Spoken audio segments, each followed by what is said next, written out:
3வது அதிகாரம் 8வது வசனம்.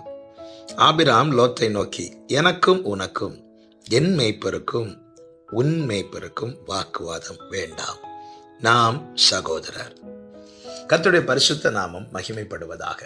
கர்த்தர் ஆபிரகாமை அழைக்கிறார். அழைக்கப்பட்ட ஆபிரகாம் கர்த்தர் காண்பித்த தேசத்தை நோக்கி புறப்படும் போது லோத்துவும் ஆபிரகாமோடு கூட புறப்படுகிறார்.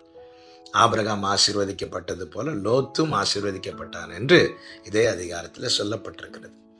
இப்பொழுது நன்மைகள் பெருக ஆரம்பிக்கிறது.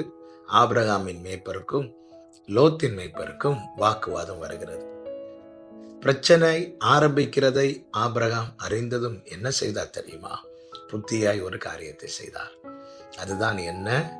லோத்தை பார்த்து சொல்லுகிறார், நமக்குள்ளே வாக்குவாதம் வேண்டாம், நாம் சகோதரர்.